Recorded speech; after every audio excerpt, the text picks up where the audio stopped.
황진규의 클래식 음악 현장. 시아버지 알폰스 무하를 위하여. 위대한 작곡가들의 생애를 탐구하다가 한 가지 결론에 다다른 적이 있습니다. 예술가와 가까이 지낸다는 것은 인생의 재앙이라는 것이었죠. 그리고 그 예술가가 진정한 예술가일수록, 위대한 예술가일수록 재앙도 비례해서 커진다고 말이죠. 위험한 발언일 수도 있지만 저는 지금도 그렇게 믿습니다. 참된 예술가는 자신의 모든 것을 예술에 쏟아붓습니다. 따라서 예술 이외의 다른 것에 대해서는 무능력자일 가능성이 높습니다. 기본적인 생활 능력조차 없는 경우도 많고요. 그래서 자신의 삶을 주변 사람들에게 의탁하고 그들의 에너지까지 빨아들여 자신의 예술로 승화합니다. 마치 뱀파이어처럼 말이죠.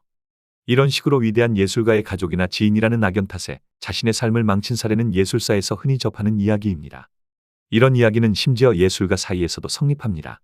조각가 오기스트 로덴과 그의 제자 카미우 클로델 또는 화가 프리다 칼로와 디에고 리베라 부부가 그 예가 될 수 있겠지요. 이런 경우는 대개 두 당사자 한쪽 또는 양쪽 모두에게 책임이 있습니다. 하지만 당사자 중 어느 쪽에도 책임이 없음에도 불구하고 서로 얽혔다는 이유만으로 인생이 굴곡지게 되는 경우도 아주 없지는 않더군요. 작곡가 제럴딘 무하가 그 주인공입니다. 처음에 제럴딘 무하라는 이름을 접했을 때는 좀 당황스러웠습니다. 어떻게 읽어야 할지 감이 잡히지 않았거든요. 이 작곡가의 인적 사항을 파악하고 나서야 읽는 법을 알게 됐습니다. 이 작곡가의 남편은 이르지 무하라는 이름의 체코 작가였고 이르지는 알폰스 무하의 아들이었습니다. 저 유명한 아르누보 화가 말이죠. 제럴딘 무하는 원래 이름이 제럴딘 톰슨이었고 스코틀랜드 출신의 성악가 부모에게서 태어났습니다. 18세 때 영국 왕립 음악 아카데미에 입학해 음악을 배웠죠. 평범한 작곡가로 순탄한 인생을 살아갔을지도 모를 그녀의 운명은 1941년에 한 파티에서 젊은 남자를 만난 뒤 송두리째 뒤바뀝니다. 아까 말씀드린 체코에서 도망친 망명자 이르지 무하가 그 사람이었습니다. 우리나라에서 알폰스 무하는 대개 아르누보 화풍의 거장으로만 알려져 있습니다. 사실 그의 작품 가운데 현대미술에 큰 영향을 미친 것은 주로 아르누보 시대의 작품들이죠. 하지만 그는 아르누보의 유행이 끝난 1910년 이후 조국 체코에서 슬라브 민족의 역사를 다룬 슬라브 서사시 연작을 그림으로써 체코 민족주의를 상징하는 인물 중 하나로 떠오르게 됩니다.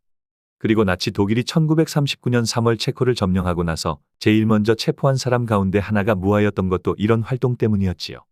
게슈타포는 알폰스 무하에게 혹독한 신문을 가했고 당시 이미 고령이었던 무하는 이로 인해 폐렴에 걸려 같은 해 7월에 숨을 거두었습니다.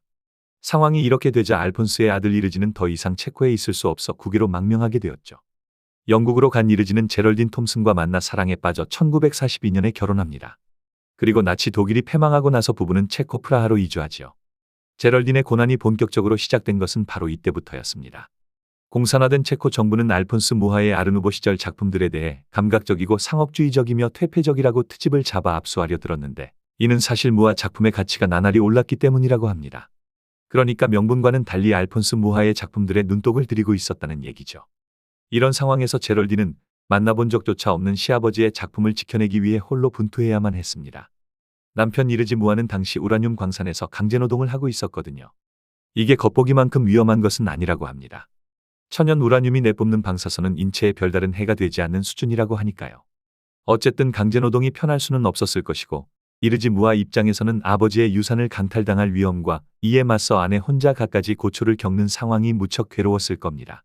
다행히 1950년대 중반 들어 정치적 억압이 완화되자 이르지 무하는 강제노동에서 풀려났고 무하 부부는 알폰스 무하 작품의 전시회를 영국에서 대대적으로 열어 알폰스의 명성을 더욱 끌어올렸습니다. 하지만 소련이 1968년 체코를 침공하자 체코의 정치는 다시 얼어붙었고 해외여행도 엄격하게 제한되게 되죠.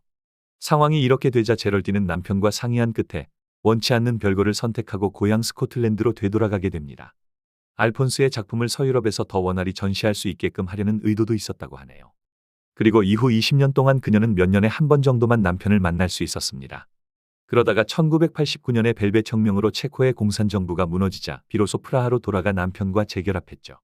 그런데 얼마 지나지 않은 1991년 이르지는 사망했고 제럴딘은 2012년에 죽을 때까지 프라하에서 혼자 지내게 됩니다. 그러니까 20년 동안 헤어져 있던 남편과 고작 2년을 같이 산 다음 또 20년을 과부로 살아간 겁니다. 이 얼마나 기구한 삶인가요? 그러나 제럴딘 무하는 이런 힘든 삶을 살아가면서도 작곡을 포기하지 않았습니다. 때로는 고향 스코틀랜드에 대한 그리움을 작곡으로 달래기도 했지만 제2의 조국이 된 체코의 전통음악에서도 많은 영향을 받았죠. 심지어 남편과 함께 체코로 이주하기 전에 쓴 작품에서도 그 흔적이 엿보인답니다. 제럴딘 무하의 작품 가운데 협주곡이나 관현악곡 같은 대규모의 작품이 상대적으로 드문 것은 아마도 그녀가 살아간 파란만장한 삶 때문이 아니었을까 싶습니다. 규모가 큰 작품을 쓰려면 한 곡에 진득하게 매달려야 하는데 여건이 이를 허락하지 않았던 것이죠. 그래서인지 제럴딘의 작품 중 상당수는 실내악곡 아니면 독주곡입니다. 그리고 젊었을 때 쓴 곡들이 대개 활기찬 데 비해 더 훗날 쓴 곡들 가운데 상당수는 일종의 상실감과 그리움이 묻어나죠. 앨리스 데어를 위한 자장가나 에리카를 위하여 같은 곡이 그렇습니다.